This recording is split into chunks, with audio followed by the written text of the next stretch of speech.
What do you want me to say? What am I? I got you, Riley. Don't worry about it. Just follow along. You ready? Okay. All right. I'm not going to edit any of this, by the way. They're going to hear this whole thing. This is behind the scenes. All right. This is how we make the magic. All right. I'm going to intro now to the audience. What's up, everyone? Welcome. Another episode of the new Evangelicals podcast coming your way. This is our part 2 response to Allie Stuckey's podcast on the January 6th insurrection. I have Riley with me for this intro. Say hello, Riley. Hey, guys. And I wanted to say thank you, everyone, for being patient. We had to find time to get our schedules to align. I have 2 kids. These response videos do not happen in a few minutes. They take a lot of time and research to make happen. So this is our part 2. I hope you enjoy it. I'm not going to lie. We cover a lot of territory. I think we paused a lot, but we needed to. There's just so much here. And as you're going to hear us say over and over, we really believe that Allie is becoming more and more dangerous as a political ideologue regarding who she platforms and the ideologies that she espouses. So this is a doozy, right, Riley? It is. Buckle up. Buckle up. That being said, this episode of the podcast is brought to you by Mad Priest Coffee.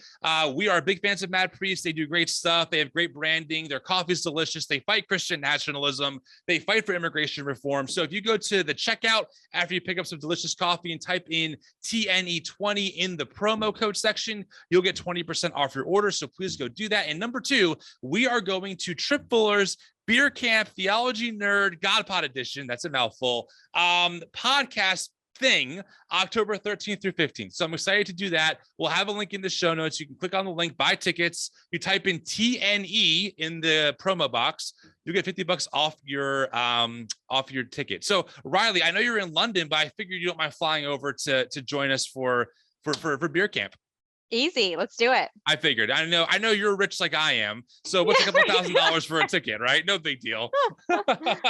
Oh, by the way, Riley, I have a question for you since you're in London. I know that right now there's a massive heat wave happening. Mm-hmm. Is it true that part of the tarmac in one of the airports melted? Yes, that's incredibly true. That's London Luton Airport, which is up north. And yeah, I mean, we were told not to ride the tube yesterday because the tracks were melting.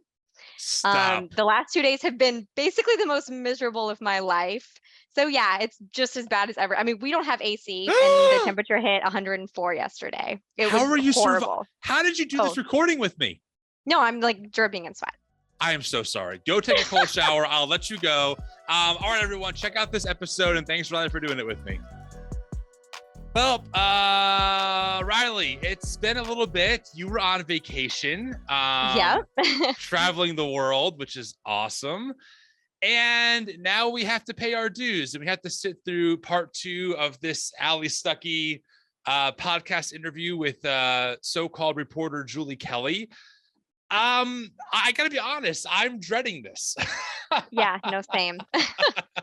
I am not looking forward to this at all. And I think it's worth saying that I really believe, in particular, Allie Stuckey, she's really taken the path of Tucker Carlson, and she's really on a path towards straight up fascism and straight up racism and homophobia. One thing to keep in mind, friends, is recently, due to Roe v. Wade being overturned, a story came out of a 10-year-old girl who was raped by someone and was forced to get an abortion by traveling state lines or traveling over state lines to Indiana.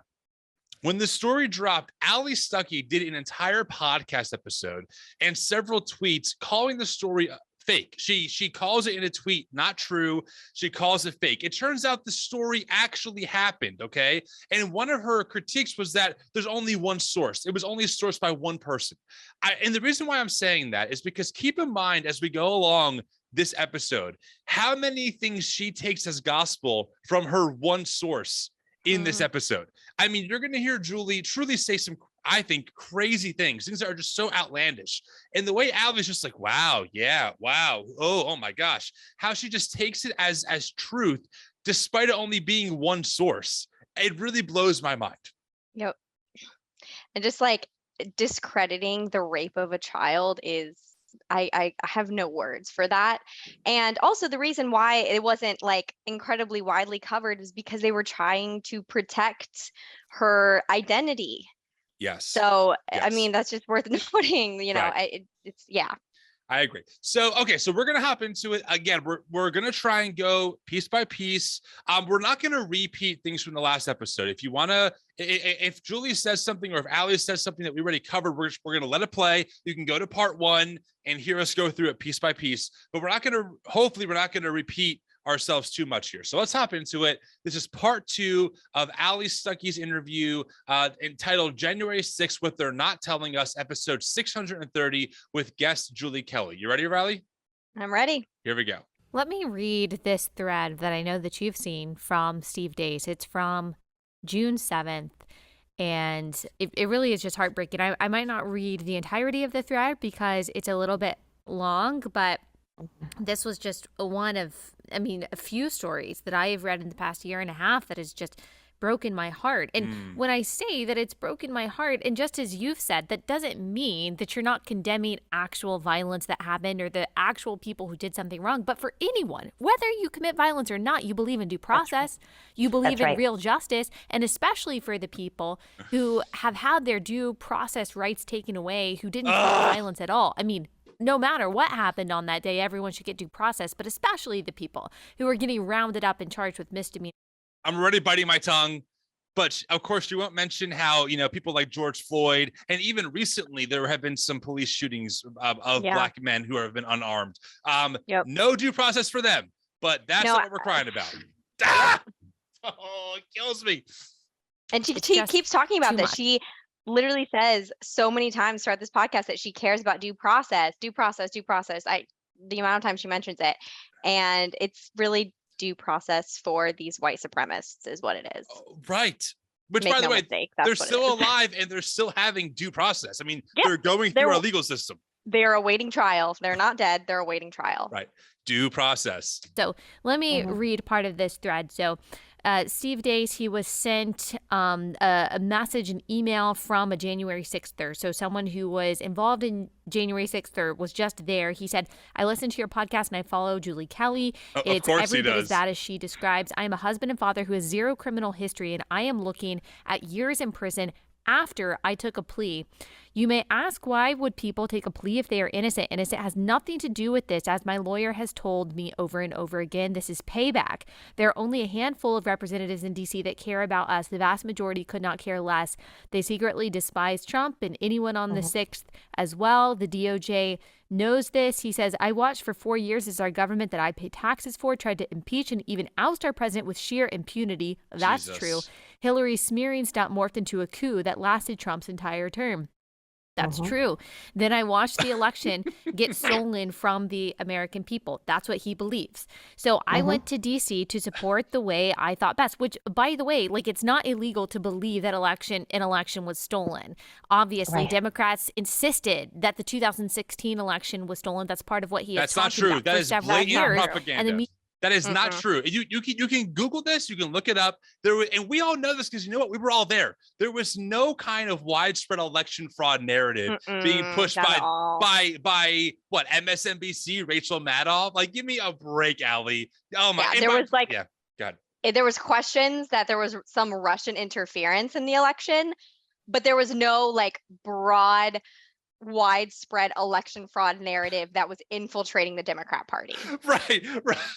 Yeah, exactly. They're not even comparable. Right. And can we also mention that Allie is totally right. It's not wrong to believe that the election was stolen. You can believe whatever you want in America. You can believe whatever you want. But when you march down to a Capitol building and are part of a mob trying to literally hang the damn vice president of the U.S., that's when you're in some hot water here. Keep that in mind. Exactly. The victimization is appalling.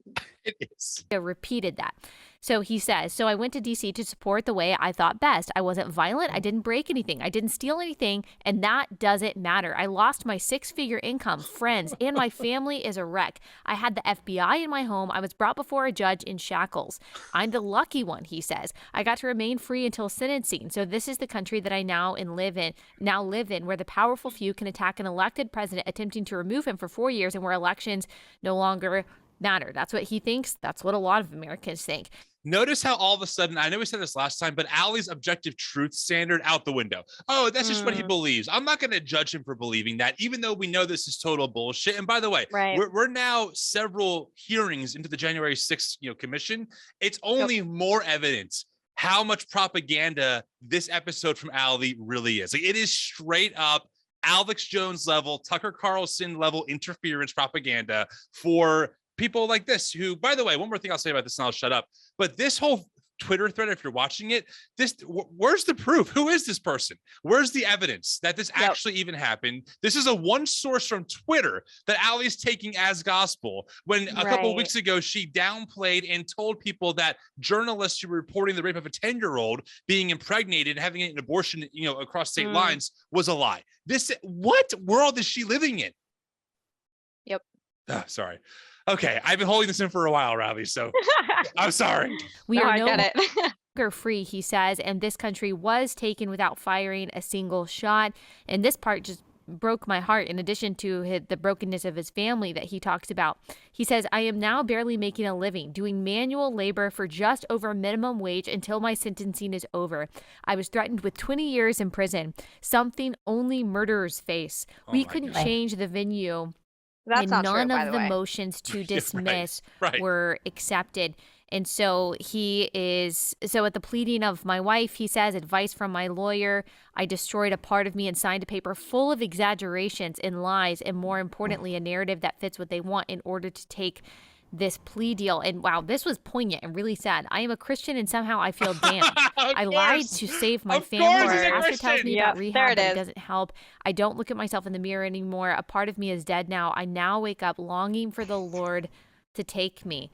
I mean, do you want to respond to this, or do you want me to rant about this? Go ahead, Rob. No, I'm going to rant first, and then you can go ahead and rant. Go ahead. There's a lot of ranting to be done here. Yes. I think I think there's just so much like underlying white supremacy here. Honestly, I mean, we have a man who, this middle-aged white man, he mentioned he had 6 figures, so we can assume he's from, upper middle class, right? Yeah. Who stormed the Capitol, who attempted to overthrow our democracy, and he's being treated with pity by evangelical culture. This is nothing new, but it really is it's just such an example of white supremacy. I mean, you have like George Floyd, who after he was dead was put on trial by evangelicals, and they were calling into question every single crime or misdemeanor he had ever done in his life, and they were villainizing this man. Yep. And yet you have an actual like domestic terrorist, this guy, Steve, whatever his name is, who tried to overthrow our democracy and was involved in a mob that was searching to hang Mike Pence. And he's being treated with pity from evangelical culture. That's right. I mean, you cannot like overstate the level of just racism here, to be perfectly honest with you. I mean, I cannot get over the levels that Allie and Julie are going to defend these white supremacists. And that's really what sticks out to me. You have a choice in who you speak up for, who you defend, and what side of history you want to be on. And they're picking the wrong people, and they're picking the wrong side. And they're going to incredible lengths to do that. That's my rant. I know, I agree. And of course, this is the Christian man, therefore Christian persecution. Even how they paint, how he paints himself. I was in shackles in front of the judge. Yeah, right. That's what happens to most people who go in front of judges when they are guilty or when they're under suspicion, or arrested for doing something really violent or being part of something that's violent. And so I do find, like you said, what you said is perfect. Nothing to really add on to that. I wish I could say I'm shocked. I'm not shocked. I'm just appalled. I'm appalled that Allie really thinks that she is standing for something here, right? Given how duplicitous she is in all of her rhetoric, let alone in this video. What's your reaction to this? And is this descriptive of a lot of people who have been charged and whose lives have been ruined because of their involvement? Here's her one source. Yeah, it's still so raw to hear that. I've heard these stories from people for over a year. It breaks my heart, it makes me sick to my stomach, and it makes me enraged every time that I hear it. What this man probably was charged with was obstruction of an official proceeding, a nonviolent felony that this DOJ is tormenting people with. Jesus. Threatening them with 20 years in prison. It's never been used this way before, Allie. It's actually a post-Enron law. It hasn't been used this way before because we've never had a damn insurrection attempt before. I mean, keep that in mind, folks. This is not like a run-of-the-mill protest gone south. This is an attempted coup, an attempt to overthrow our democracy. There's a lot of firsts going on. It has to do with tampering with... Never in the history of America have we, I mean, my entire dissertation, my MA dissertation is on January 6th. Never in the history of America have we come this close to completely losing our democracy. Had we not had people within Congress and honestly, Vice President Pence, seriously, we would not have a democracy today. So, I mean, it cannot be understated how incredibly close we were to losing that. Yeah. That's why it's never been used. But this vengeful, abusive, despicable DOJ is ruining people's lives, Law and order. Charging them with this felony, forcing them into plea deals, exactly what this man said. Do you know why? They can't get a fair trial in Washington, D.C. We've had 5 jury trials so far. The juries have come back every single time, unanimous guilty verdicts on every single count in record time. One juror joked, it took longer for us to order lunch than it did to find this particular man guilty of 5 crimes, including obstruction of an official proceeding.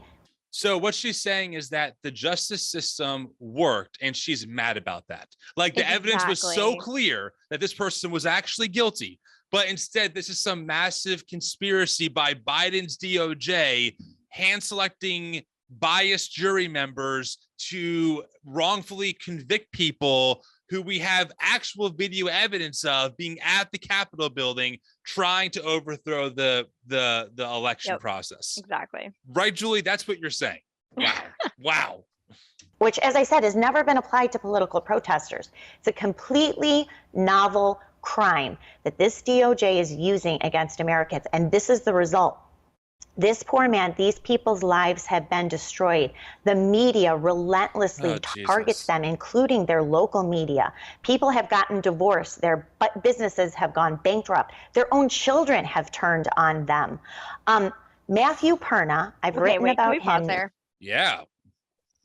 I just want to stress for anyone listening to this how incredibly empathetic she is towards people who are really domestic terrorists who did not give a shit about our country.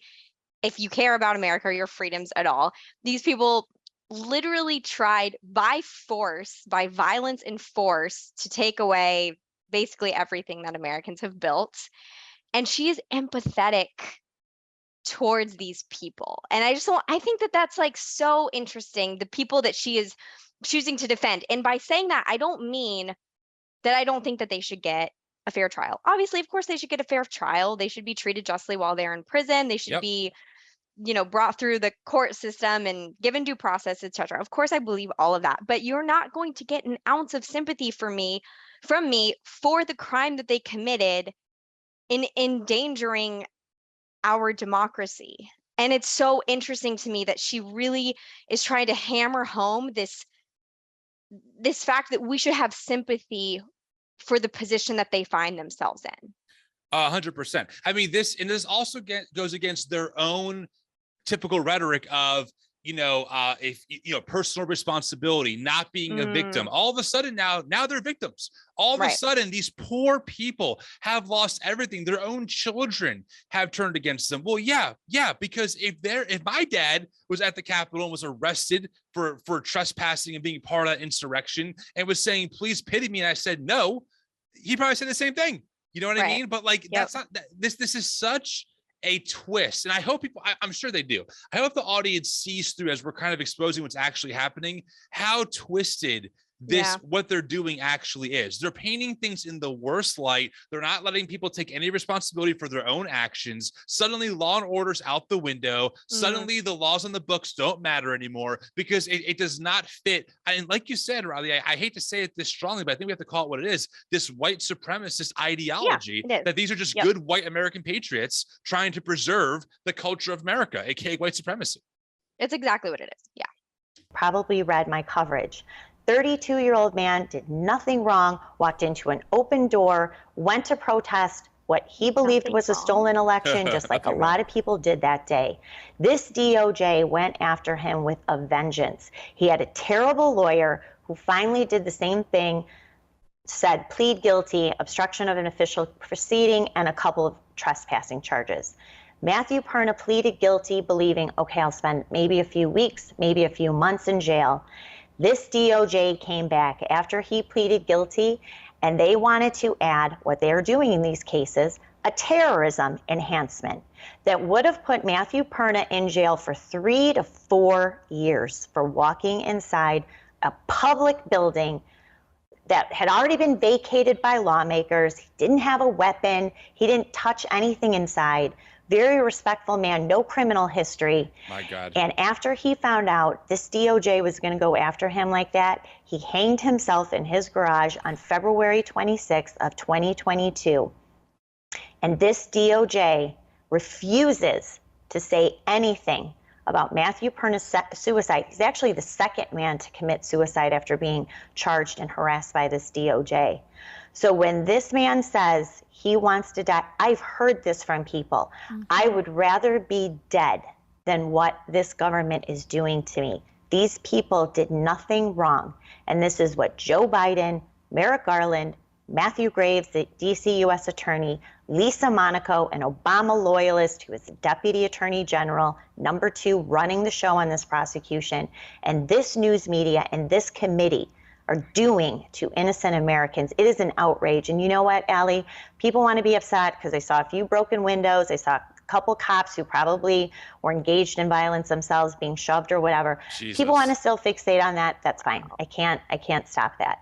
But you cannot close your ears and eyes to the trauma, the destruction of what this powerful government is doing to people like the man in this thread that Steve posted a few weeks ago. And it is happening over and over.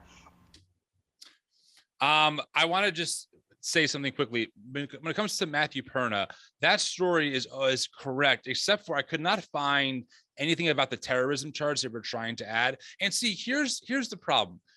As people who are Jesus people, we certainly want to mourn that someone took their own life. Okay. Like, obviously, yes. I mean, that is a horrible thing, but it's tough to also see how Julie is using that as a way to then say this government is being unjust. These were innocent people. These were, maybe it was a few broken windows. Maybe it was cop incited violence, but the real victims here are the people who made conscious decisions to be part of something that was historically unprecedented. And then when the government prosecuted them, right, and some of them with why they did it, who knows? But if some of them took their own life, which is tragic, how is that somehow the government's fault for upholding the law? And by the way, I would never want to go to prison. I'm not saying I do, but 3 to 4 years compared to like what the average drug charge is.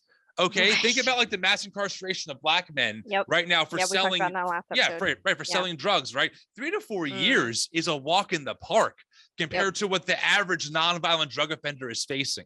So I hope that people kind of heard that whole rant from Julie and saw how almost, I would argue, it's evil that she would use a tragedy like someone's suicide to twist it and to say these are all innocent people and this government is killing them based on them just prosecuting people based on the law and based on what happened. Does that make sense?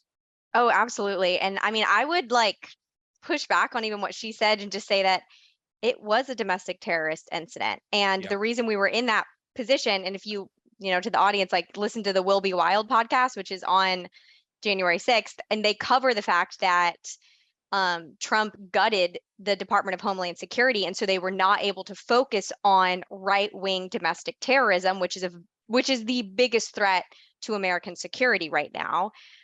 And so she harps on, terrorism like it's this, because again, like a lot of it also has underlying like Islamophobic kind of undertones. That's how Americans, right-wing Americans understand terrorism.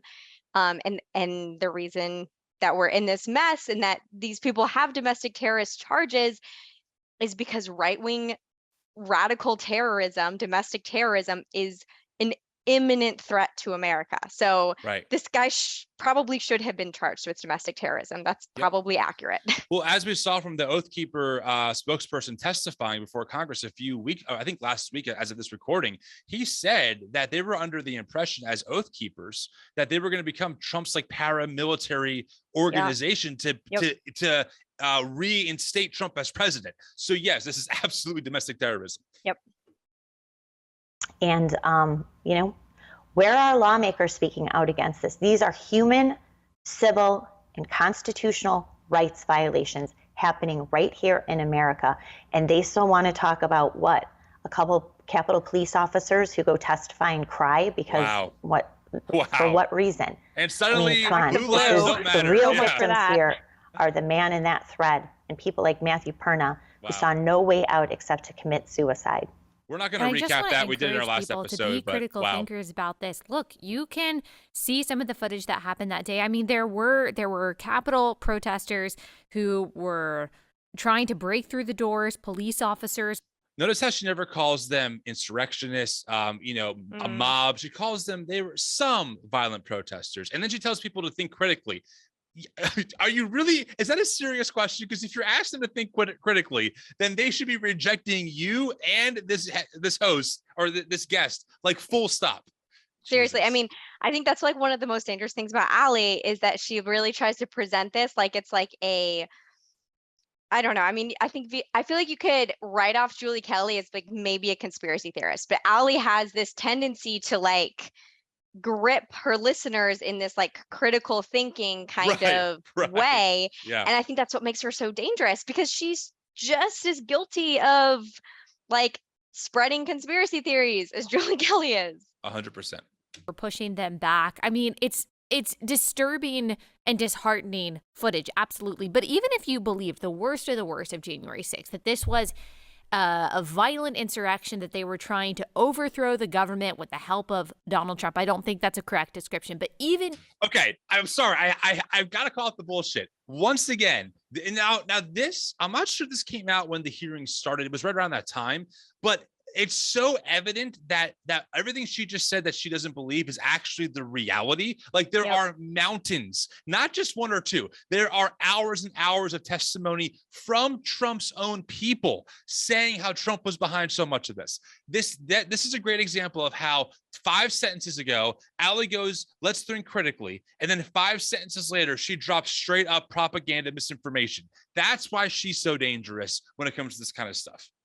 Yep, absolutely. And I think it's such a lie that she like thinks that it's not an insurrection. I mean, like US federal code literally says that basically to incite or engage in any kind of rebellion against the United States government is an insurrection. So just like, yeah. If you think that does not mean that the people who are involved, even the people who are violent, should not get due process and should not get a fair trial. They are still human beings. They're still American citizens. They still have rights. That's right. And somehow people understand that when it comes to so-called criminal justice on the left. They understand that people deserve rights when it comes to the criminal process, but not here. It's because, as you said, this is a political prosecution. This is a political game. It's a dangerous game. It's a scary game. This is something that happens in totalitarian countries, that has happened in totalitarian communist countries throughout history. And I just read this story, and I mean, you see these stories every single day. This is extremely common. But there was this terrible story of this man who he beat to death his 2-year-old son. awful story reported by the New York Post, told his 2-year-old son to put his hands up to fight. He punches his 2-year-old son, beats him to death. What does he get sentenced with? He has to serve out only 85% of a 16-year sentence.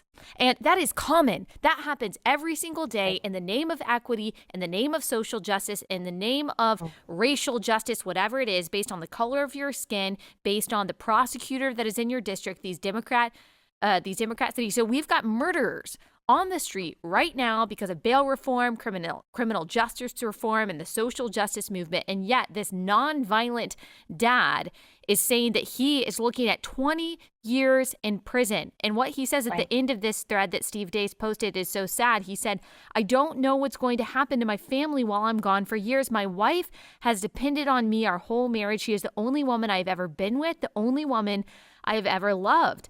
I hope she and my kids can make it without me. I am a J6er and I am going to prison." I mean, all right, 2 things about this. Number one, I'm not saying what Allie said about that man who beat his 2-year-old child to death is not true.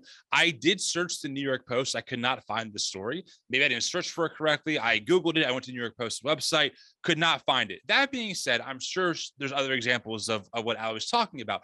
My thing that's so frustrating about this is that those are such exceptions. And also there's no context given. Like, she paints a picture of like, oh, this judge, based on the way I'm presenting this case, the judge saw that and goes, yeah, I guess you're a black man, so justice. So we'll just give you a few years. It doesn't paint any of what actually happened, like what the actual context of the case was. But I do want to point out 2 things. Number one, in this thread that she finishes talking about, once again, even this person in this Twitter thread takes no responsibility.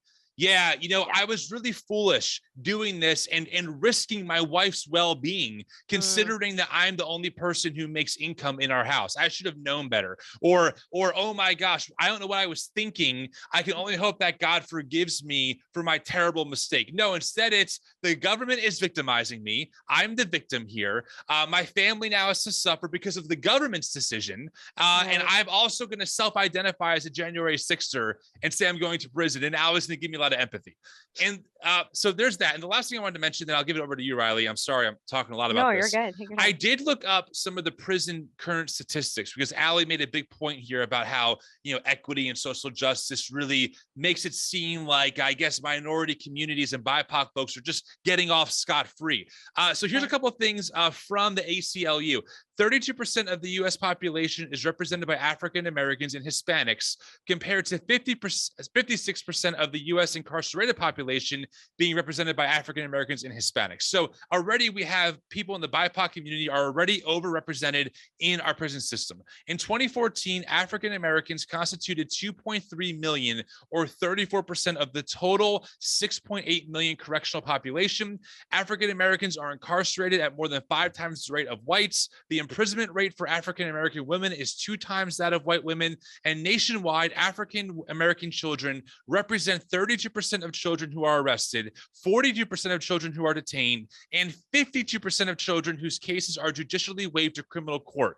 African American children represent 14% of the population. So once again, I just don't want to hear from Allie's mouth this kind of sympathy and making it seem like people in the BIPOC community are getting off scot-free, while meanwhile poor white men who are storming the Capitol, who are inciting an insurrection and are being prosecuted. By the way, they're not dead, they're being prosecuted and facing a few years in prison potentially. I do not want to hear it. I totally agree. I mean, I have a stat right here that, Black Americans only make up 13% of the population, but they're killed by police at more than twice the rate of white Americans. And we went through some more statistics in our last podcast, but this idea that the criminal justice system is bent towards, the left or the BIPOC communities is completely factually and historically inaccurate in every possible way. This Allie is literally trying to take up the defense of this Steve Deace, I guess is his name. Well, Steve Deace is the guy who tweeted this account. We don't know who this person is. Okay. So okay. so she's reading this guy's Twitter thread about a January 6er. There's no source, no name, no evidence. We're just going with it and assuming that what Steve is saying is factually accurate. This is her one source. Gotcha. So she's basically taking up the defense of what is, like what white, probably Protestant, males who are the most privileged demographic in the world. And she's like trying to say that somehow the criminal justice system in America is like rigged against them. I just, based on basically every piece of actual fact, I just can't agree. Right. Yeah, this is a great example of, hey, Allie, facts don't care about your feelings, right? Right. In the words of Ben Shapiro. Right. How does that not break your heart, no matter what side of the aisle you're on? Well, let me tell you something, Allie, and I think I told Steve this. The saddest part, one of the saddest parts about that Tell us, thread, Julie. is that actually gratifies so many people on the left. Yes. Oh, boy. It gratifies the prosecutors, by the way, who They I like read, it. hear Yes. what they say. How do you know? This Where's the makes proof? them smile. They love that American. I mean, where's the damn proof? Where? I mean, this is just conjecture. This is just villainization. There's no evidence that prosecutors are smiling, that they have to prosecute people who tried to overthrow our damn election process. I mean, I've said it 1,000 times, but what kind of world? What? There's no proof of this. Mm-mm. Who supported Donald Trump, protested Joe Biden, that they are suffering this way. So too are the judges. I've listened to them. I've heard people like Jacob Chansley and Robert Reeder and Paul Hodgkins.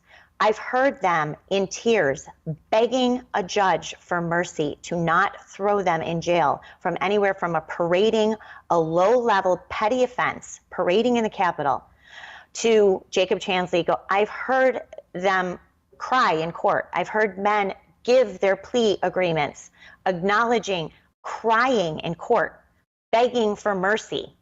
And these judges don't care. So just to clarify, Jacob Chansley is that shaman guy that is kind of famous. He was wearing the horns. He's also the man who walked into the Capitol building, walked into the chambers, and offered a prayer to Jesus. So again, this is no light trespassing. He's really the public face of what was the insurrection. And here's of course Julie saying he was in tears begging for mercy. The judge held him to the standard of the law and prosecuted him. And now all of a sudden the judge is a bad person. I mean, wow. And I just exactly. Again, I can't help but think that this is such an underlying racist kind of comparison. I mean, we had George Floyd begging for his mother as his life was being squashed out by the Minneapolis Police Department, right?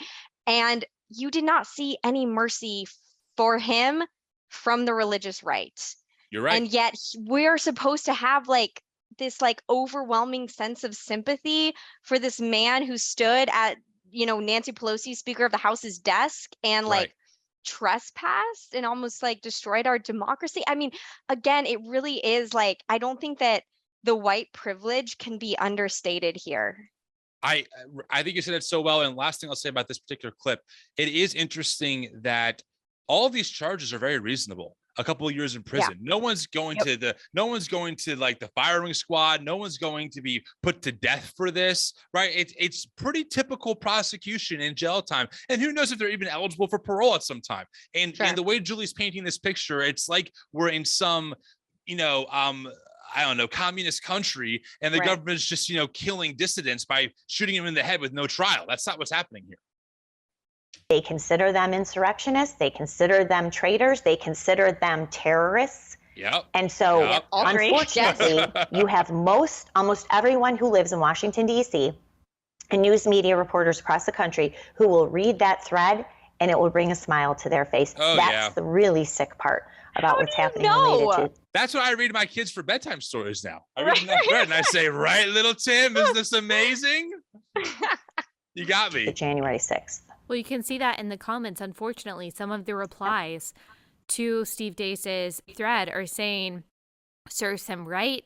He deserves it. That's great. I mean, the same people that are constantly criticizing our justice system, constantly criticizing our country, for being unfair, for being inequitable. They're not the same people. That's important to recognize. Allie is taking people on Twitter, which, by the way, if that's the standard, we can look at Allie's people who follow her and what they say, right? And for the record, I don't hold people accountable usually for their followers unless like they're incited to do something, because I get that when you have 100,000 followers, people say dumb stuff. But Allie is saying that the same people who were saying about, in Steve Deese's thread about that January 6th or serves him right are the same people now who were previously making whatever claims she's saying that they're making. That's important to recognize. They're not the same people. She's simply grouping them. So now her whole ideology of the individual, and we don't stereotype, and everyone should be should get rewarded based on their own merits, out the window. And now we're going to group someone together and paint them as a monolith of the people who were saying this on Twitter are the same people who get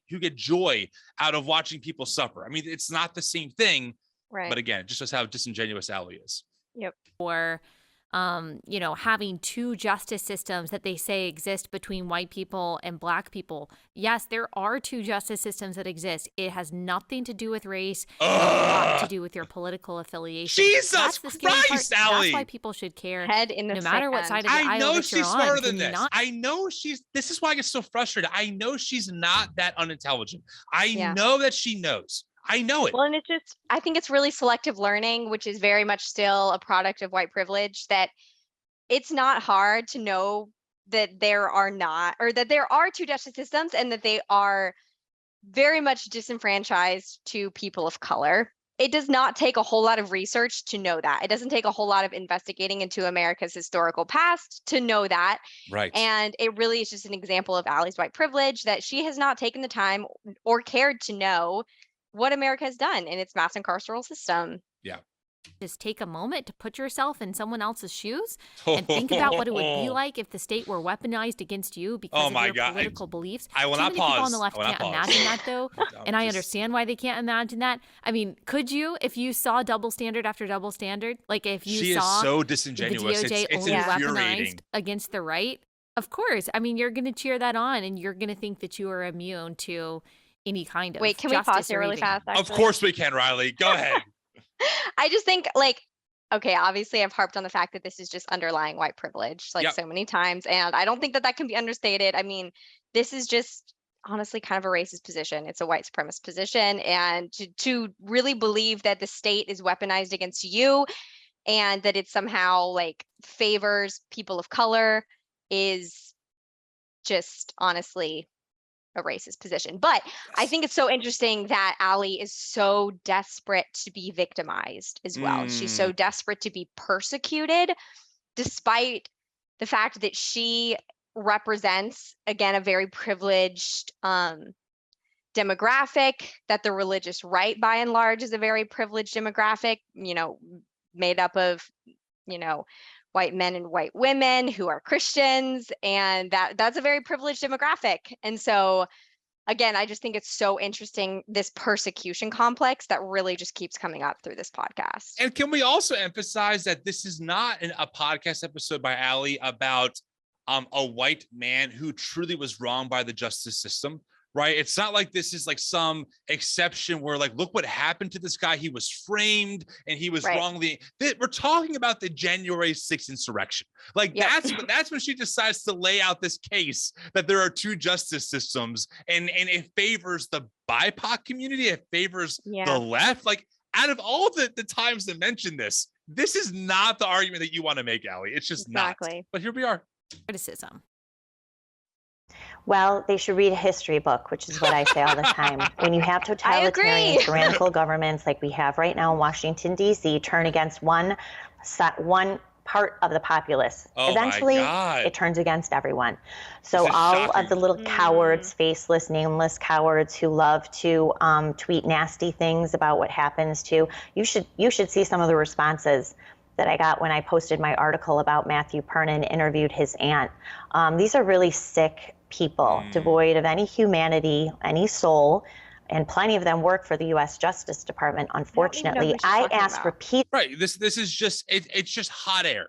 It's just Exactly. there are some people out there somewhere saying bad things and therefore they're bad. There's no evidence, there's no detailed, there's no examples of this. It's Yep. boogeyman after boogeyman. That's her whole like position. It's just the boogeyman everything.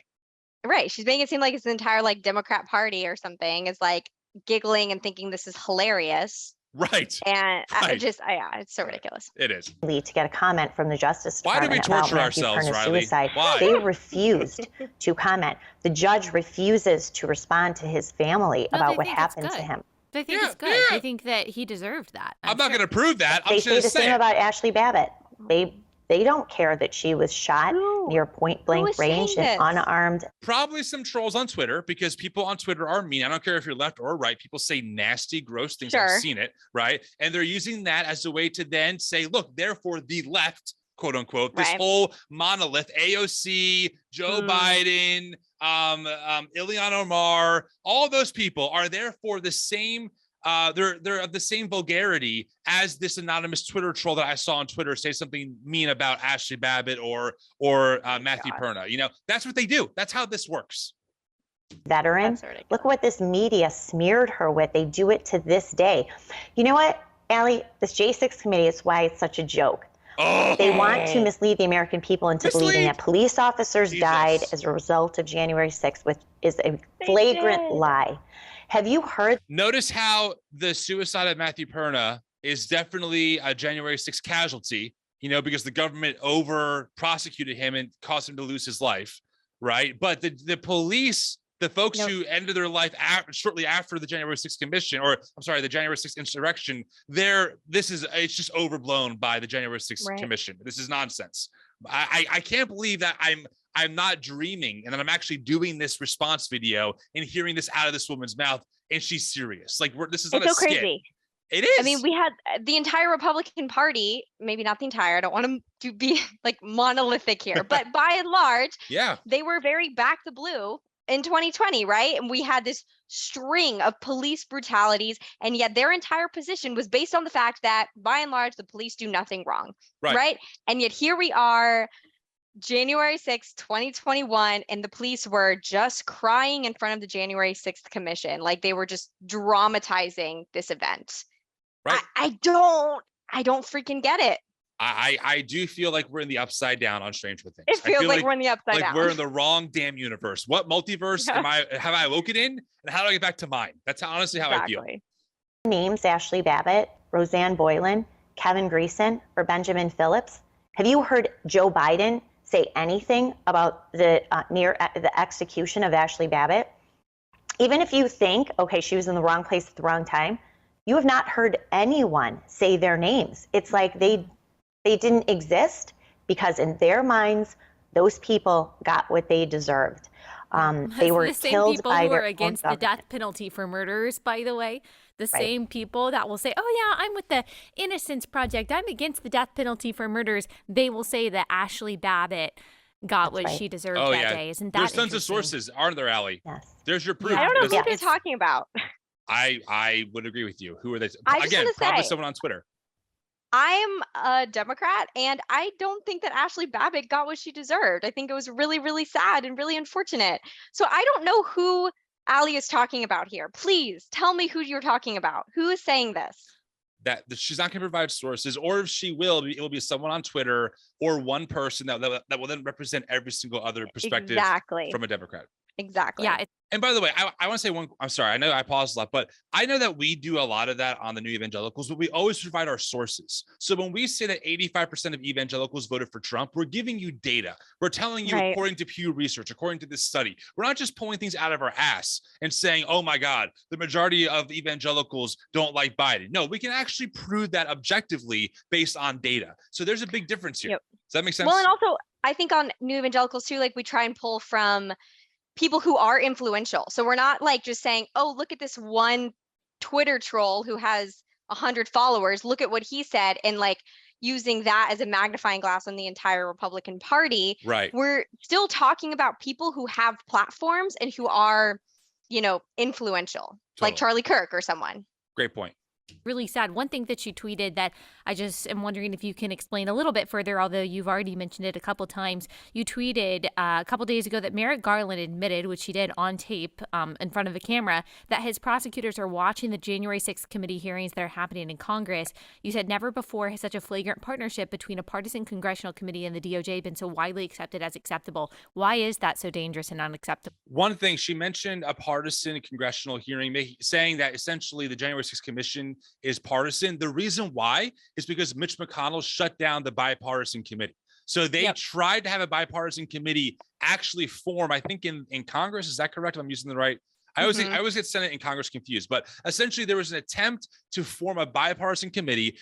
Mitch McConnell, who's in charge of that stuff, shut it down. So they ended up forming a more partisan committee, but they still have 2 Republicans on that committee. They have Liz Cheney and Adam Kinzinger. So again, it makes it seem like this is some partisan witch hunt. In reality, this was a forced hand by Democrats to form their own committee because Republicans would not join a bipartisan committee. Exactly. Well, because you have a criminal process, right, where you have to collect evidence, where you have to take witness statements, subpoenas, etc., for a criminal case.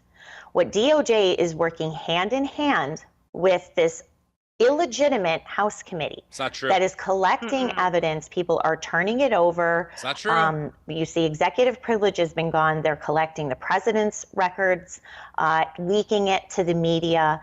So, and now they have 1,000 witness statements. Well, DOJ wants that information that has been collected by an illegitimate committee because what it said, the committee's purpose is to put together a legislative agenda. That is why this committee was formed. It was to find out what happened on January 6th and then to produce a set of legislative recommendations as to how to fix it, make sure it doesn't happen again. This is not a criminal prosecution. It is not set to be collecting evidence for DOJ, who, of course, they're not going to, subpoena Donald Trump or Ivanka Trump or anyone. So they're working hand in hand. The purpose of this committee is to come up with legislative fixes, not to do DOJ's dirty work and then turn over all that evidence to them, because that wasn't the reason why people like Ivanka Trump testified before the committee, or this is not why people like Mark Meadows turned over their records. If DOJ wanted Mark Meadows' records, they couldn't just send a letter, hey, give us your information, give us your tech. They would have to go through a very extensive subpoena, grand jury, et cetera process. That's not what's happening here. So for Merrick Garland to say his prosecutors are watching this, for his DOJ to suggest that they want these witness transcripts, that they want all the documents and records that they've collected, well, you have to go through that through a criminal prosecution process, not through this. That's why it just blew my mind when I heard that. Because, Allie, at the same time, you have defense attorneys going to judges saying that this January 6th committee theater, that all of these hearings are further tainting an already hyper-partisan jury pool in Washington, D.C. And you had one lawyer say a trial that's supposed to start in September is the same time that this January 6th report, it's already available on Amazon, it's like 880 pages, that this report is going to drop. And so they're saying, how are we going to pick juries in this highly partisan city that's flooded nonstop with news about January 6th? How are you going to find objective jurors? You're not. You know what this judge said? I don't care if Congress shows up with a report on the steps of the D.C. District Courthouse. I'm not moving this trial. Do you want to respond to this? Yeah, I want to. Yeah, sure. I have some thoughts. I mean, I find it so interesting that right now she is concerned about the integrity of the Department of Justice when, if you were following the January 6th hearings, which it appears as though she's not, there was literally an entire hearing dedicated to the fact that Trump attempted to use the Department of Justice basically as his own personal lawyers, right? And so he was pressuring the Department of Justice, which is most likely a crime, side note, but to basically help him remain in power, to help him, discredit certain electors, to discredit, I think it was Arizona and Georgia. Anyway, basically Trump was trying to use the Department of Justice as his own personal lawyers. And suddenly now We have Julie Kelly concerned about the integrity of the Department of Justice, simply because they're also, along with the rest of the American public, watching the January 6 hearings. Right.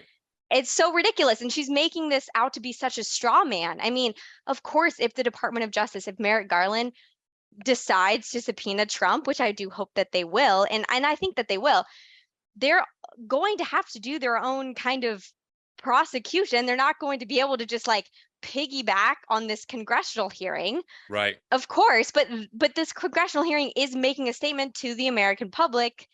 Hey, there's a huge problem here, and this was like a massive threat to our democracy. Right. It's also nothing new. They did it after Lewinsky. They did it after Benghazi.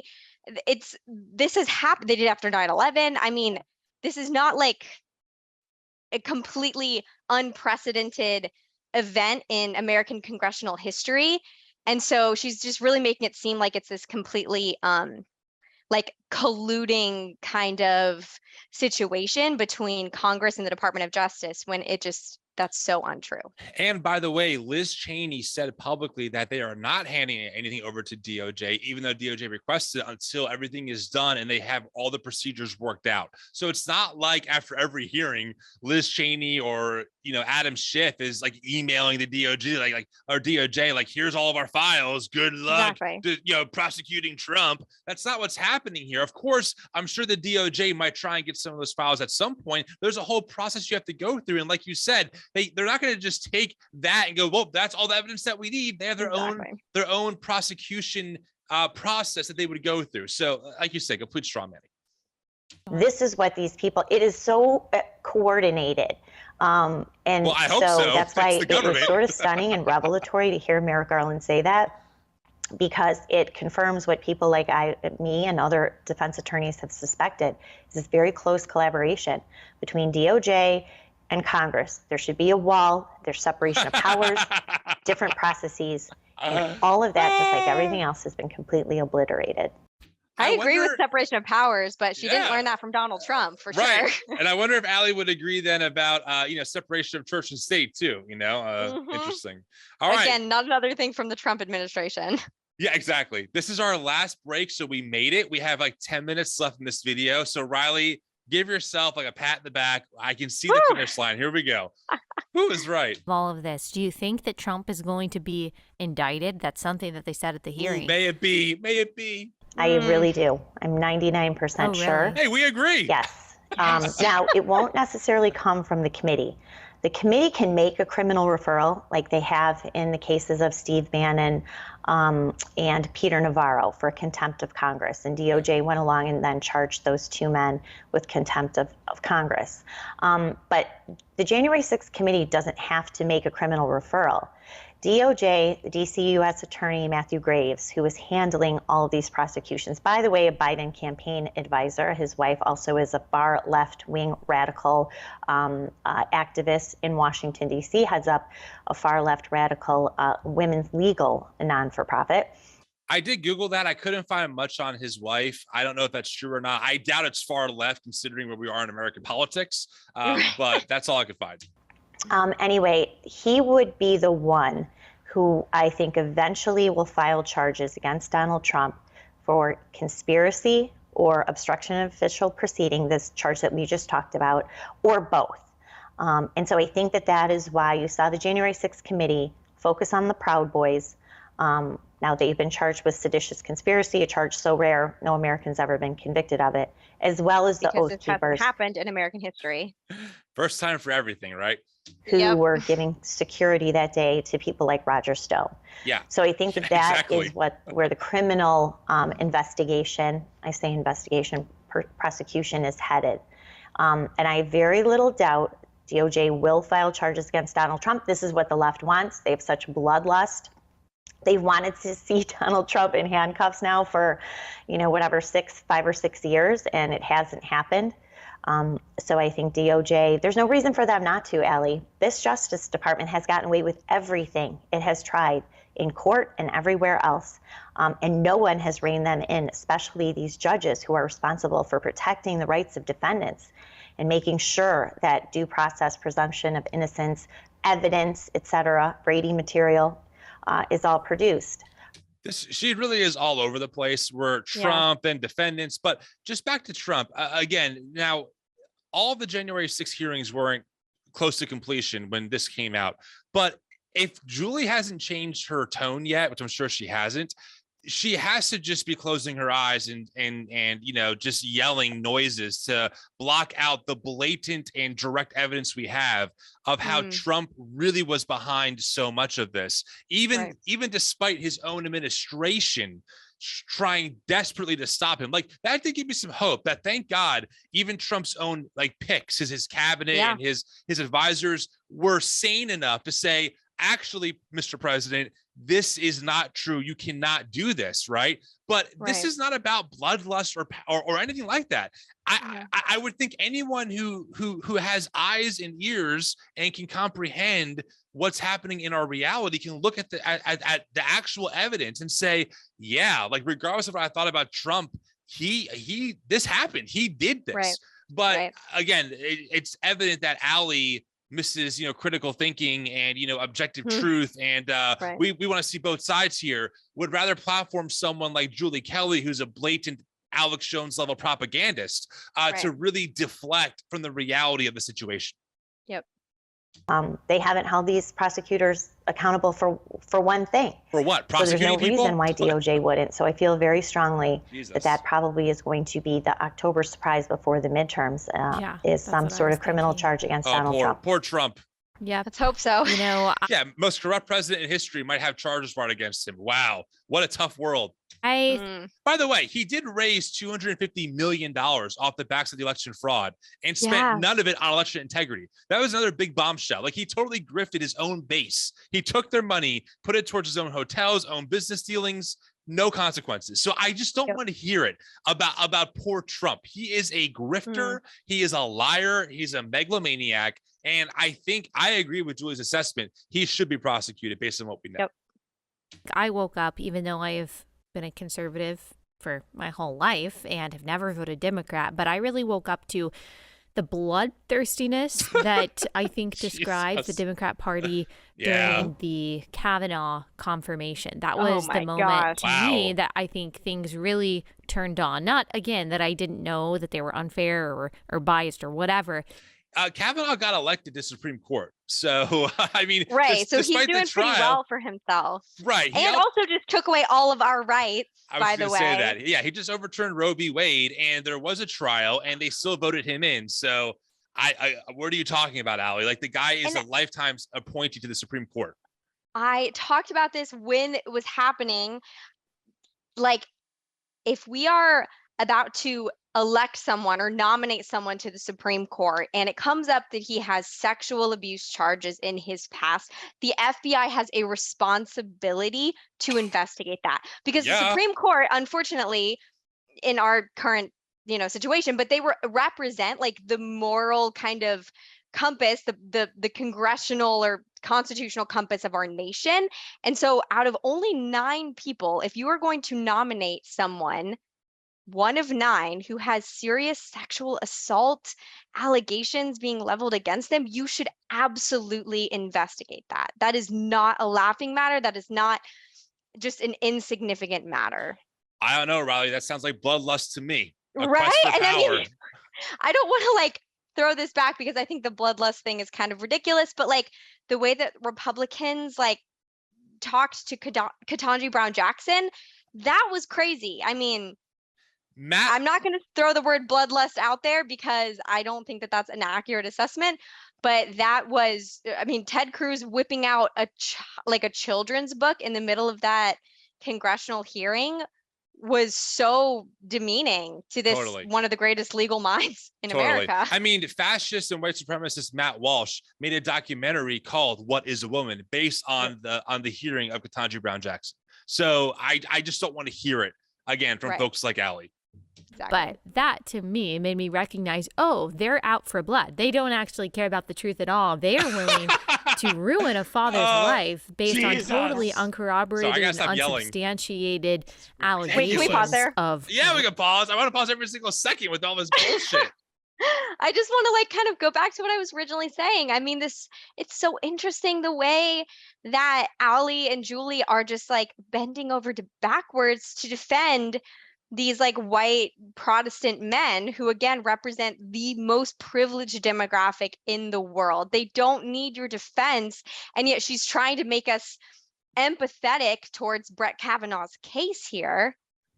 And I just don't think that can be like understated, the way that she's really just trying to make us sympathetic towards this demographic that is doing quite well for themselves in the name of rationality, right? There's so many times during this video, you know, guys, even if you don't agree with me, you have to see that this is just, you know, these poor people. Like, do you have any humanity at all in yourself? Like, Democrat or Republican, can we come together and sing Kumbaya around men who stormed the Capitol who are being prosecuted? Like, surely we're all humans, right? That's the whole tone of this interview with Allie. It shows how, I mean, I don't know if it's intentional at this point, but you have to wonder if it is. Like, if she's intentionally using this language to really gaslight her own base and to thinking of and to seeing things in such a way that she really is in her own multiverse. She has entered her own multiverse of madness, so to speak, right? And like, look, here's the reality. And it's like, Allie, I don't know what planet you're on. That's not what's happening, like, at all. Absolutely. Of a person, they're willing to go with any story. They don't care if it's verified whatsoever, and yet of course they're willing to ignore similar allegations against, even worse allegations, I would say, against Joe Biden when it comes to Tara Reade. That was a very awakening moment for me, and I think that this has the potential to be another awakening moment for people who are yet asleep. Okay, so there are two awakening moments that Allie points to when she discovered that Democrats were full of bloodlust. One was when there were sexual assault allegations against Brett Kavanaugh. His victim testified, and that was a moment where she realized that the Democrats were really out for bloodlust. And the other thing that made her realize that was when okay, I'm going to try and say this with a straight face. When a bunch of Trump supporters in the name of Jesus stormed the Capitol based on a lie to overthrow our election process, and then the government prosecuted those people because an unprecedented moment in American history happened, that was also the moment for Allie where she realized that quote unquote Democrats were out for bloodlust. Does she hear herself? Like, honestly, does she hear herself? I've asked her to come on the show. I've asked to talk to her several times. And if she was in front of me right now, I would say, Allie, do you hear yourself? These are the moments for you that have woken you up. What? Okay. Jeez. Totally. And I mean, I just want to say too, like, she mentioned Tara Reade, who, you know, brought sexual assault allegations against President Biden. I don't take that lightly at all. And Biden was not in any way my like ideal candidate. And I don't think that that's like anything to be like, to just glaze over, you know, even as of today, like he's considering running again. And me and 60% of other Democrats are really, really urging him not to, really, really hoping he doesn't. So this is not at all something that's like taken lightly. I just want to mention that. Definitely.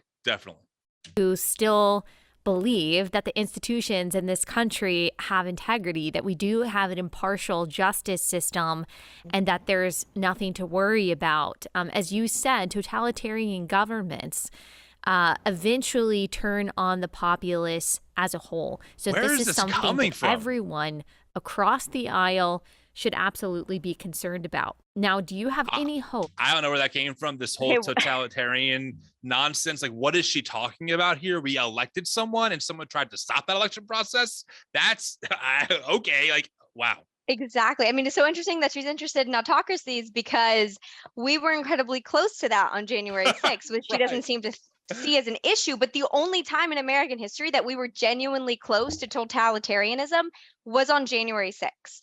Exactly. And I think I know the answer.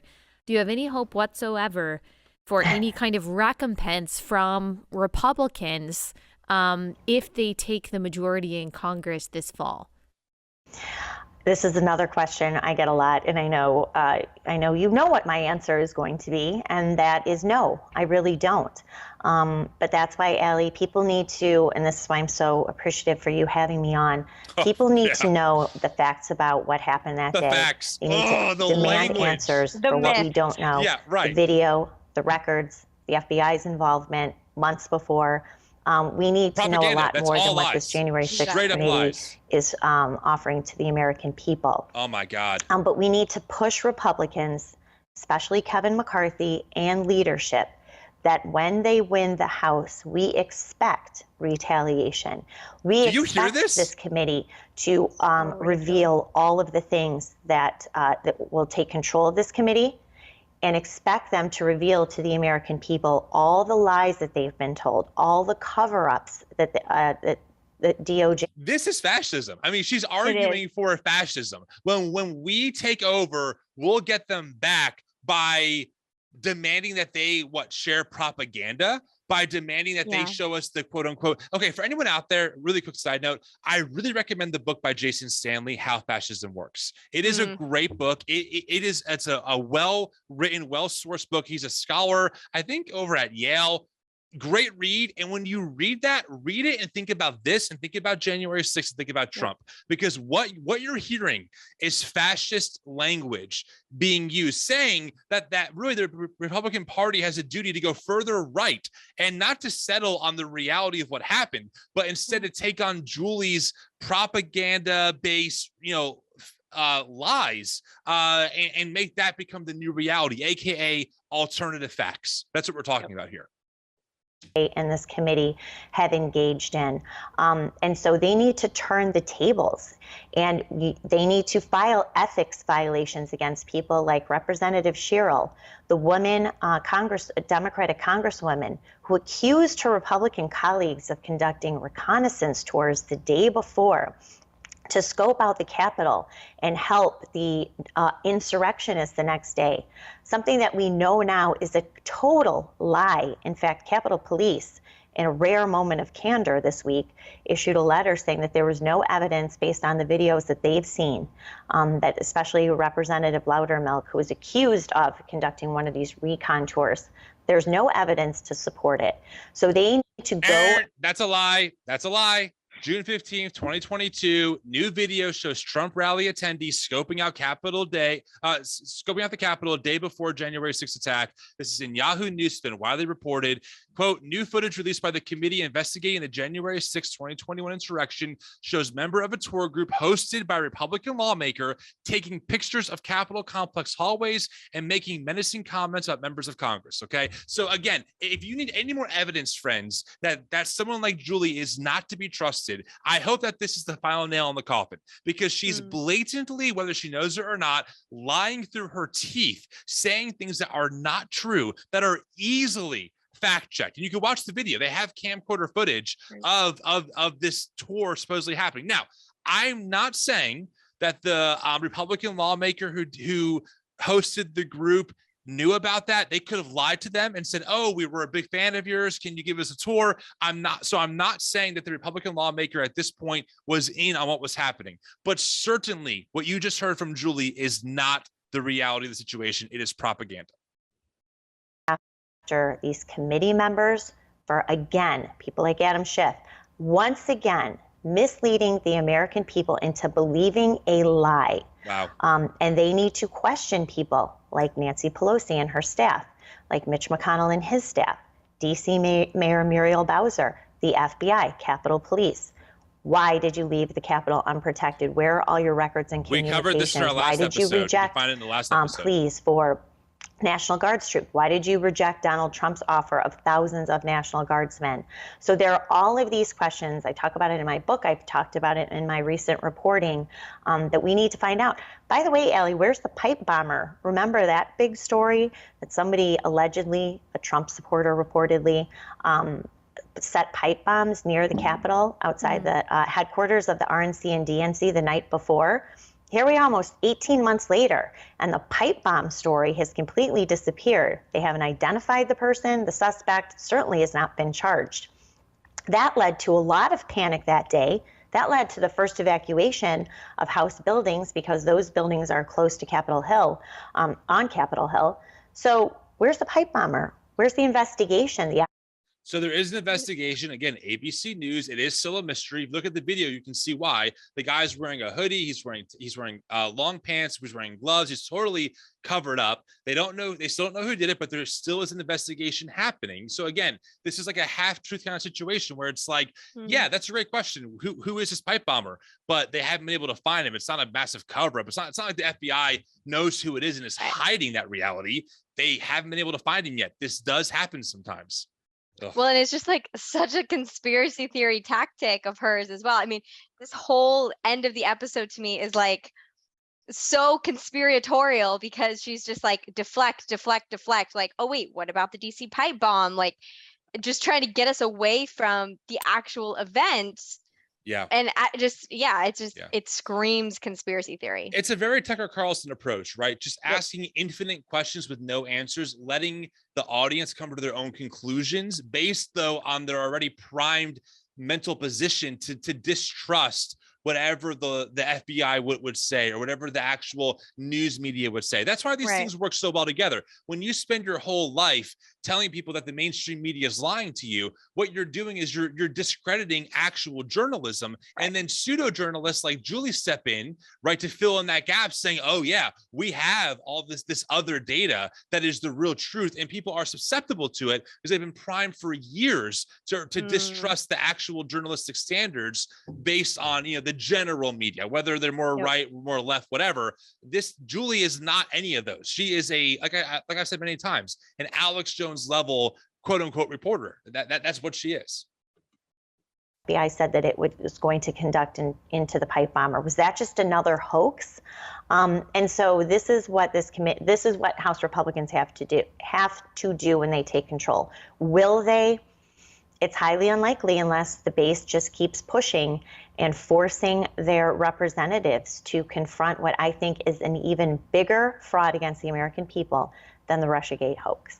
I mean, it seems like an insurmountable task and obstacle, because you're not just talking about January 6th. I mean, you were talking about the entire system. Like, it's an entire system. Wait, is Allie saying that we have systemic problems and that systemic corruption exists in our American culture? Allie, excuse me. America is a great country, and I don't like the way that you're talking negatively about these systems. They're not perfect, but there's not systemic problems here, right, Allie? I mean, again, you have to. I'm just taking her own words about these things and then using them against her because she doesn't really believe that systemic issues don't exist. She only believes that certain imaginary systemic issues exist. That's what she does. Exactly. And it's such the persecution complex again, because by and large, throughout American history, whether it's the Supreme Court or Congress, etc., they have sided with the religious right. The religious right is incredibly privileged group. Yeah. And so she's acting like it's this, like, again, conspiratorial, corrupt, left-wing, like, kind of, I don't know, like, conspiracy against her and the right, when in fact it's exactly the opposite.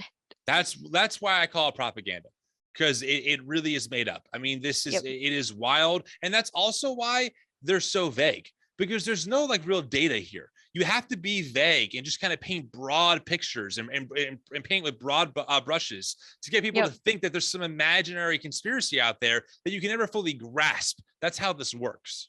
Well, and within the last month, we've had an attack on bodily autonomy. We've had an attack on gay marriage. We've had an attack on sodomy. We've had an attack on privacy within sexual relationships. We've had literally so many basic human rights attacks through, thank you to the Supreme Court. And she still believes that there's this left-wing conspiracy against the religious right. Are you kidding me? They run our government. Right. That has grown over years and years of neglect and even nefarious intent, I would say, by both Republicans and Democrats that have so much power and have set themselves against the people of the United States. That's a very important comment she made. It shows the direction Allie's heading in, where this Trumpism is really becoming its own thing. Like, yes, it did infect the Republican Party, and there certainly are many Republicans who are very Trump, but there is a rift between like the Adam Kinzingers and the Marjorie Taylor Greens, right? And you can see Allie shifting from Republicans are doing good to, well, now Democrats and Republicans are really the problem here, and we need to move towards, she might say something like a more free government, or a government that represents the people, but that's all coded language for white Christians. That's coded language for far right ideology. So even seeing her shift from even a few years ago is really something to behold. Yep, absolutely. Because of their political opinions, because of their dissent. And again, that's not saying that we are against prosecuting people who broke the law, or that's not saying that we are against justice for people who actually committed violence in any instance, no matter where the riot took place. It is simply saying that we believe in impartial justice. We believe in true justice. Yeah, go ahead. I was just saying, these are the same people who like paraded Kyle Rittenhouse across the stage. Like, right. How, wait, you care about justice now? Or wait, except for when it disenfranchises white This whole men. idea of impartial judging it is a crock. It is just it's really amazing how people like Allie really redefine words and then blame the libs for redefining words. Right? Like, a male doesn't mean male anymore. Those libs are redefining our culture. But yet she redefines words all the time that are totally acceptable to her. Like, she doesn't really mean this. These are all dog whistles. Oh, yeah. We believe in due process. We believe in proportionality when it comes to sentencing. And when it comes to this particular instance and this particular day, the people of the United States are not receiving those things that are supposed to be our rights as Americans, no matter your political beliefs. Is she smoking something? Is she on a drug? Honestly, I'm trying so hard not to dehumanize Allie, because her and Julie are made in the Imago Dei. They are image bearers. We believe that as people who want to follow Jesus. And we have a very strict policy of not dehumanizing people we strongly disagree with.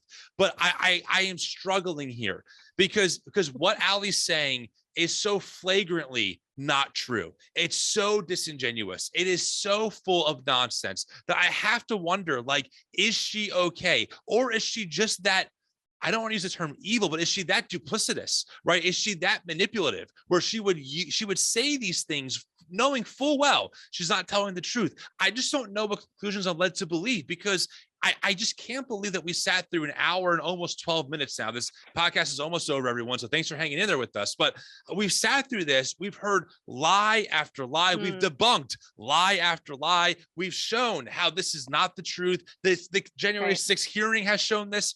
And Allie refuses to take responsibility for the propaganda and for the lies that she espouses on her platform, not only in the name of conservatism, but in the name of Christ, in the name of being a Christian, in the name of following God's objective standards. She is someone who should be not listened to. She should be deplatformed as soon as possible, in my view. I totally agree. And I think it's totally possible to not dehumanize her and still recognize her as an image bearer, and also say that she is being very racist and very harmful to people that we do care about as people who do love Jesus. Because, like, okay, she calls herself a Christian, I call myself a Christian, so I feel like I have a responsibility to respond to her as Christian to Christian, quote unquote. Right. And she is doing incredibly harmful things to communities that were incredibly important to Christ, marginalized communities. Like, her, and this entire podcast has been filled with, just white privilege and a failure to acknowledge the racial elements of our justice system. And so as a Christian, I feel like compelled to call that out. Yeah, I agree. We're almost done, friends. Hang in there. Travesty. And I'm very thankful to you. Gosh, there's more that I want to talk about. We do have to close out. One more thing, and it might be kind of a weird place to end, but because I see it in my document and you mentioned it earlier, I think this is an interesting point. You talked about the possibility of FBI agents infiltrating the people who were in January 6th. And you also mentioned on Tucker Carlson's show that Ryan Kelly, who has been charged with misdemeanor for his role in January 6th, he's a Michigan gubernatorial candidate. You believe that he was targeted by the same group of FBI agents, undercover agents, and informants who we know now did concoct the Whitmer kidnapping hoax, that it wasn't a bunch of right-wing activists, as the media originally told us. That was orchestrated by the FBI. You think that Ryan Kelly and people on January 6th were targeted by those same people, right? I absolutely do. And I also invite people to read my reporting on the Whitmer kidnapping hoax. As you know, Allie, that has completely disappeared from the headlines.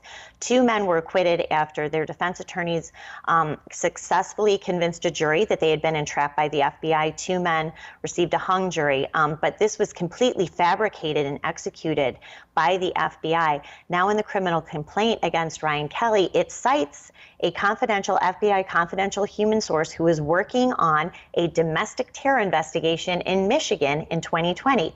That would be the Whitmer kidnapping hoax. So it looks like now this confidential source ID'd Ryan Kelly in a group photo of the Capitol protest. Why would they need an FBI informant to do that? Ryan Kelly never denied that he was at the Capitol protest. He's talked about it. This same informant became an informant for the FBI on the January 6th investigation. So it looks like because Ryan Kelly was protesting Gretchen Whitmer's lockdown policies in Michigan in the spring of 2020, exactly what some of these men accused in this hoax were doing. He also was in communication with one of the men who still faces state charges for what we now know is an FBI hoax, go figure.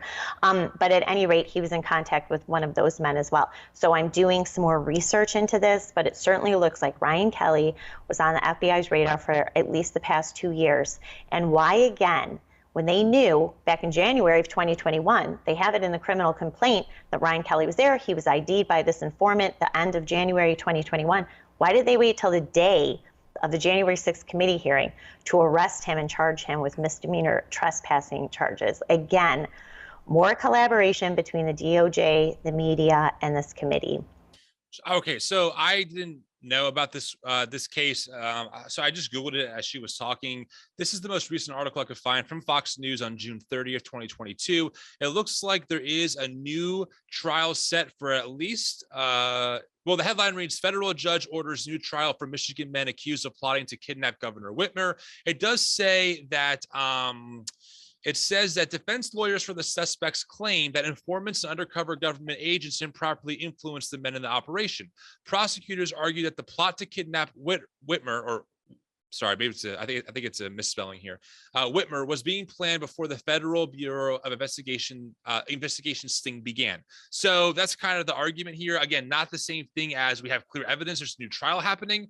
And hopefully by now, friends, as we've debunked so much of this, when you hear this from Julie, you know to at least be very skeptical until you hear from actual news sources or the actual trial to see what actually happened. So just keep that in mind. Okay, we have like a minute left. Oh, go ahead, Riley. No, I was just gonna say, I think it's just just the deflection tactic of conspiratorial thinking. Basically, she just keeps trying to get us to oh wait, look over here, wait, maybe this wasn't done perfectly, when the reality is that we had a fascist coup incited by the president that tried to overtake our electoral process on January 6th.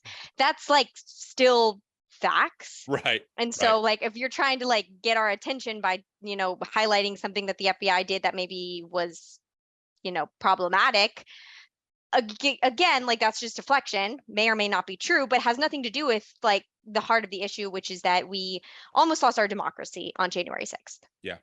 Wow. But I will be doing more reporting on Ryan Kelly.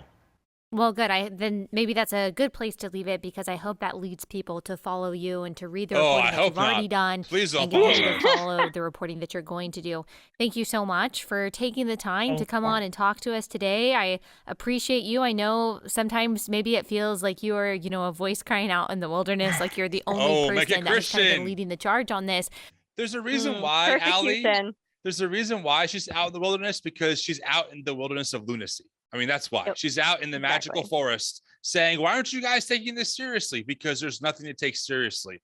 That's why she's out there. But we have seen that one voice, then joined by other voices, can actually make a difference, at least in raising awareness about this. So thank you so much. Hopefully we'll be able to have you back on. This, of course, will be developing, as you've already mentioned. Thanks.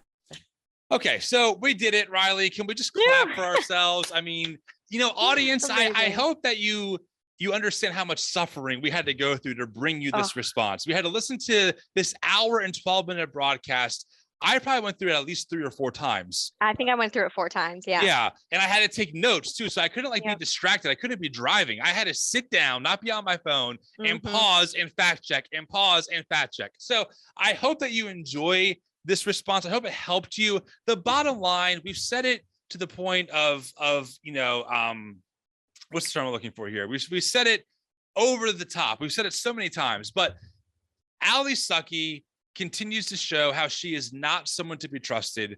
Who she platforms on her show are not genuine journalists. They're not legitimately looking for the objective truth of the situation when it comes to things like this. And I think that by now we've demonstrated our case significantly enough to prove that when it comes to January 6th, this kind of stuff is straight up propaganda out of the fascist and far right playbook. Ultimately, I view Allie as someone who is a wolf in sheep's clothing, frankly, to use the biblical term. She comes across as sweet and as, I'm just looking for the truth and I want to be rational about this. And, audience, don't take my word for it. Just, do the research for yourself. But in reality, she is subconsciously really indoctrinating her audience with fascism, with far right nonsense that also reinforces white supremacy, racism, homophobia, etc. So that's kind of my final say on this. Riley, you got any thoughts? Yeah. Oh my gosh. Yeah. I think I mentioned this at the beginning of part 1, where again, to this day, I don't understand why the religious right would take this approach to January 6th. And what I mean by that is it would have been very, very easy for them to completely denounce the violence, to completely denounce the insurrection, to elect different candidates, Ron DeSantis, et cetera, who I don't like or anything, but it would have been very easy for them to move past the Trump era, say that was horrible.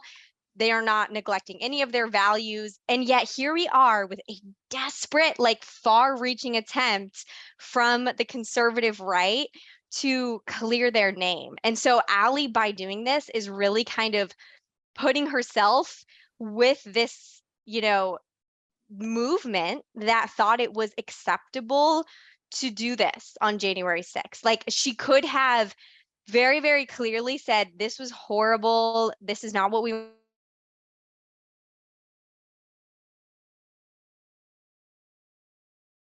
I don't understand that. They could have Sorry, you broke up there. You broke up there.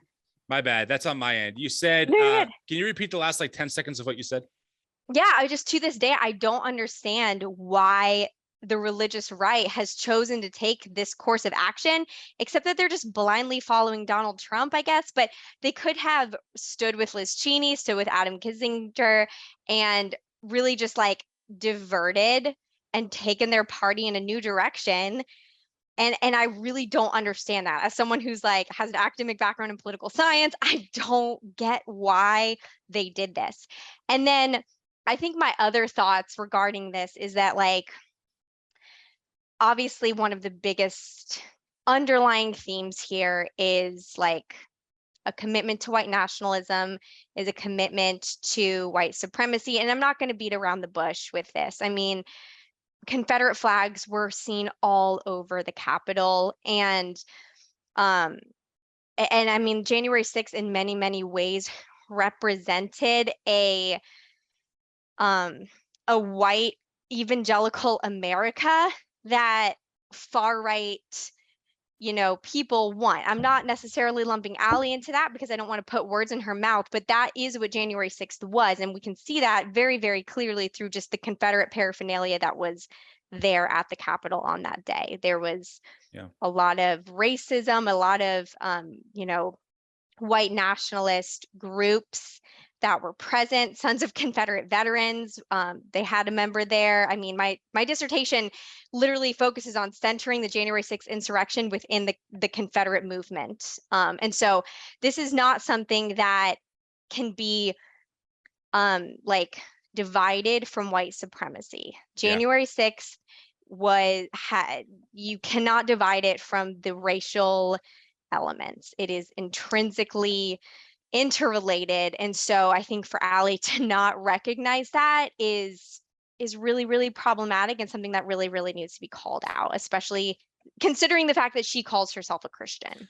Yeah, Those are my final thoughts. I think that's great. You know, she's in evangelical spaces. She loves John MacArthur. She's been on, she talks to Samuel Say, who's another far right evangelical. So clearly she has the ear of evangelicals, and it's just another connection of white supremacy in white evangelical spaces. I mean, that's what it comes down to. I don't think Allie would ever admit that she's a white supremacist, but the ideologies that she promotes, the rhetoric that she promotes, how she tweets, all reinforces that ideology, whether she wants to acknowledge it or not. So, Riley, thanks for doing this with me. Yeah, thank you. Yeah, thanks for making the time. And thanks everyone for listening to this. If you made it all the way through, give yourself a pat in the back, and we'll talk to you next time. Thanks.